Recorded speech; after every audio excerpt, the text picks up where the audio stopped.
Good evening, boys and girls. This is your friendly neighborhood Saya, coming to you live from my humble abode with a reaction video to Oprah Winfrey's Dark Girls. I watched it earlier today. I must say it was very, very interesting and enlightening to see the perspective inside our heads as far as how we feel about each other, and as far as black women and black people and our own complexions and things like that. There was a couple of things in the video that really stood out that I want to touch on.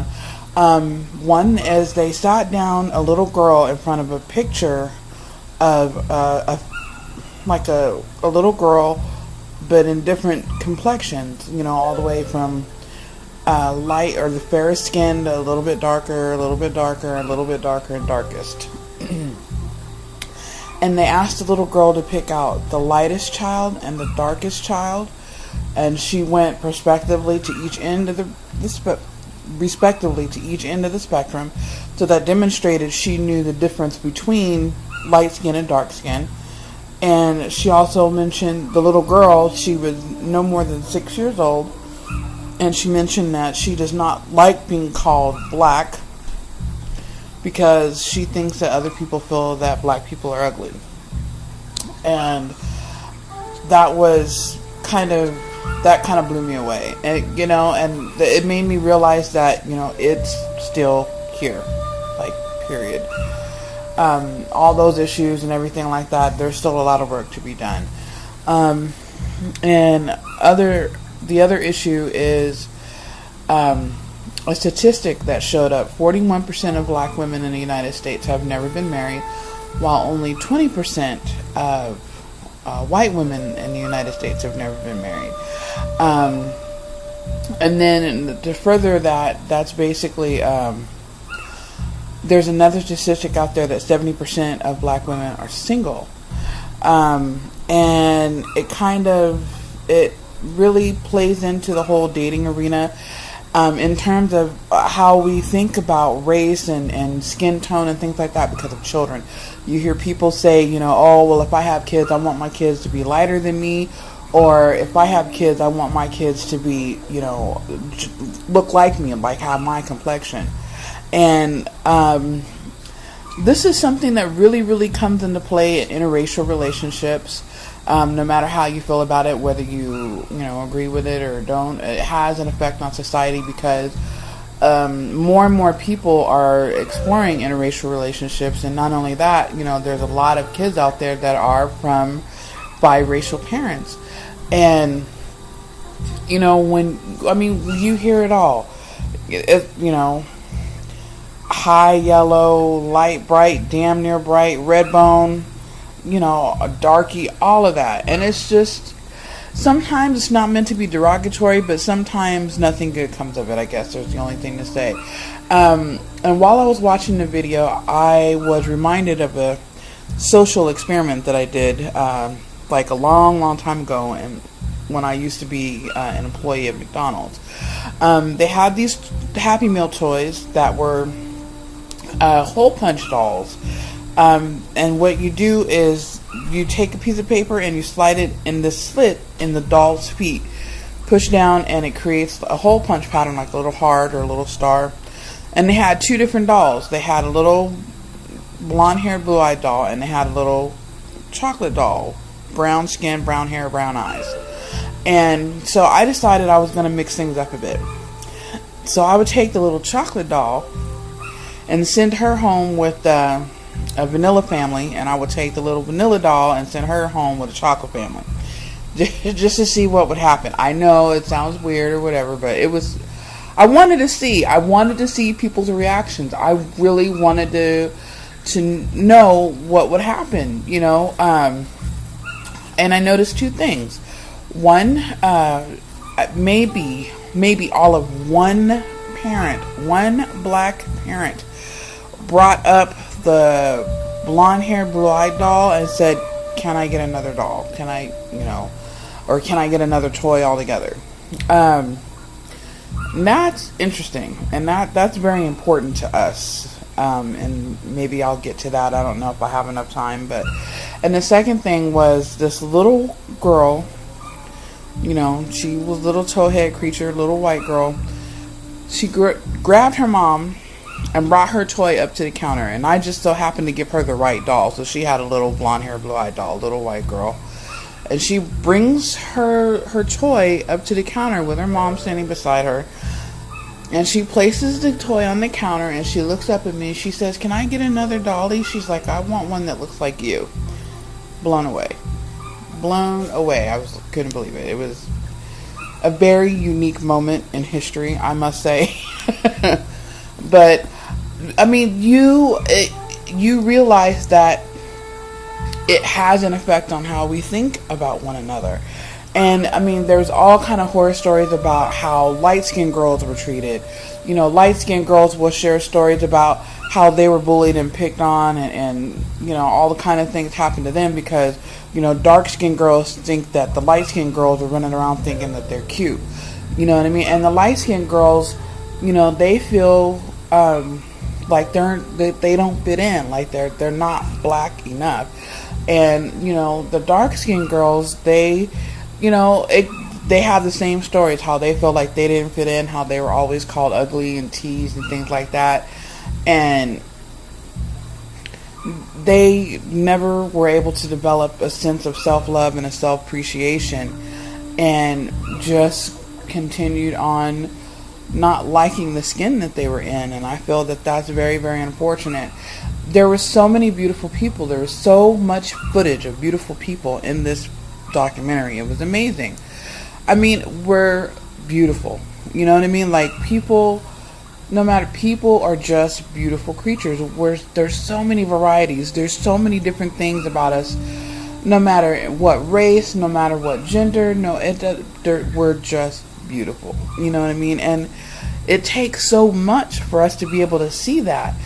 And it's amazing. You know, and they broke it down, and they talked to like light-skinned men, dark-skinned men, and white men, and about how they feel about women of different color, women of shade, you know what I mean? And, you know, like I said, some brothers say, you know, oh, well, I was always taught the darker the berry, the sweeter the juice, you know what I mean? And another man would say, oh, well, I was taught that, you know what I mean, you want to marry lighter and have a light child, so, you know what I mean, like, you improve the race and all this kind of stuff. And it's just like, there's a lot of that goes on behind that, and you know what I mean, like, it's a deep scar because of the way that we're treated in this nation as a whole, you know what I mean? And I feel that that's why the issue is so deep, you know what I mean?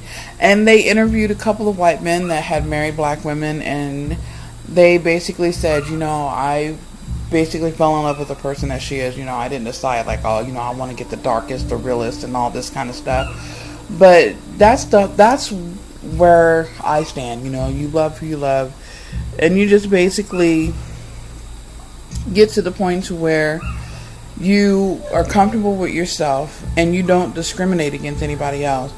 But this is something that's apparently not easy for people to do. You know what I mean?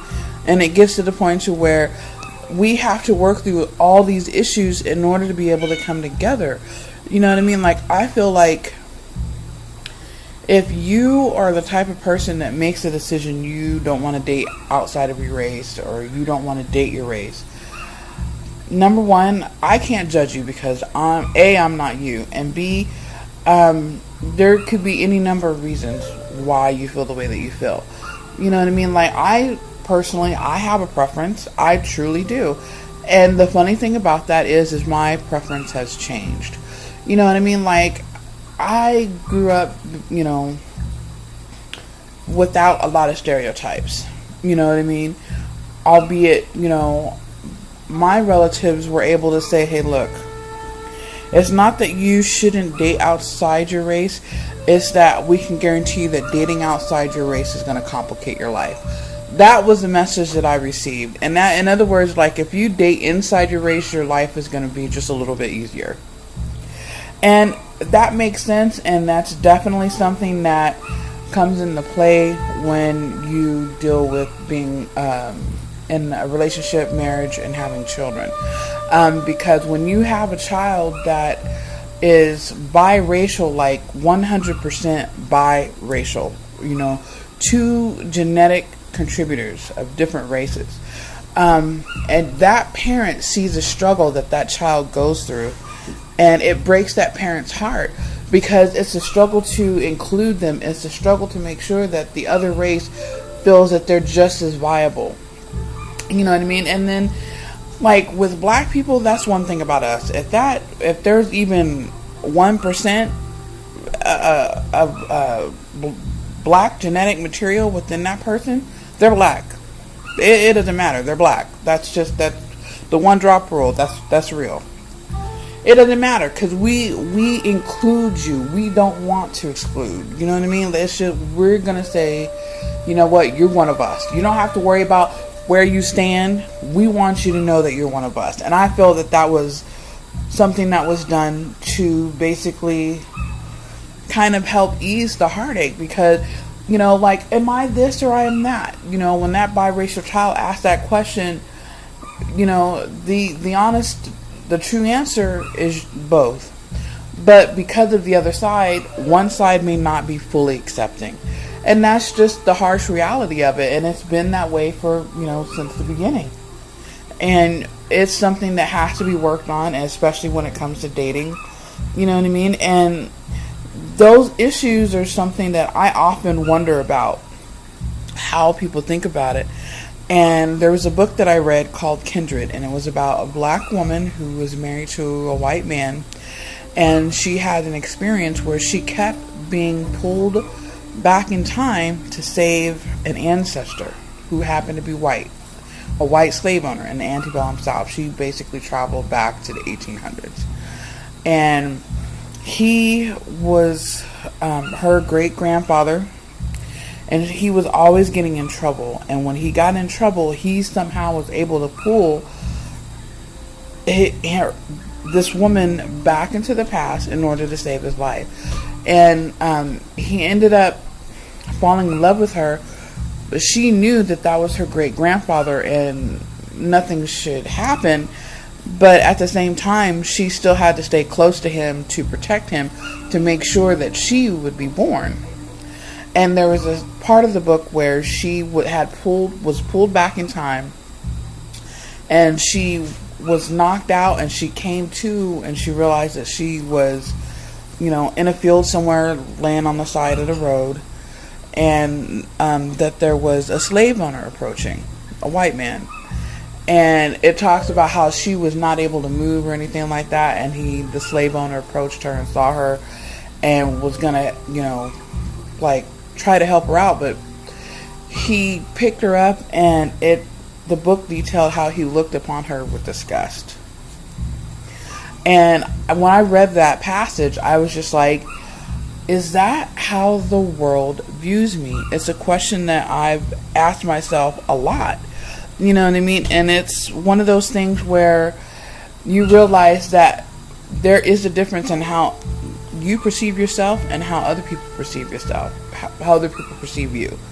And it's one of those things where it's like, okay, well, I hope that's not how I'm seen, you know what I mean? Because, like I said, we're all beautiful, you know what I mean? But not everybody feels that way.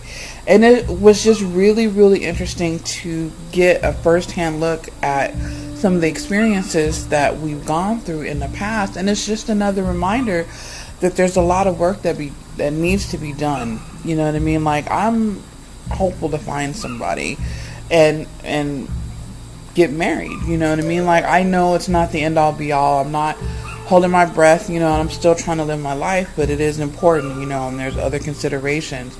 And it's just something that's interesting to take a look at. And I would very much like to hear a commentary on this. If you know what you're talking about, of course that's going to be beneficial. If you don't be offensive.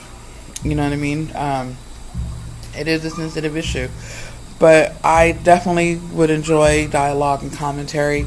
It's just something that I'm really, really curious about. And it hits home for me because, like I said, there's a lot of this that goes into consideration when it comes to the dating game and that kind of a thing. And hopefully, it's one of those things that we can work out and basically make the best of. And I encourage as many people as you know as that are out there that have any kind of interest in knowing how other people think or feel or other people's experience to watch it. And with that, I will say thank you for listening. Again, check out the video. This is Oprah Winfrey's Dark Girls. It's a documentary that's on the net. Check it out. And this is your friendly neighborhood Shay signing out.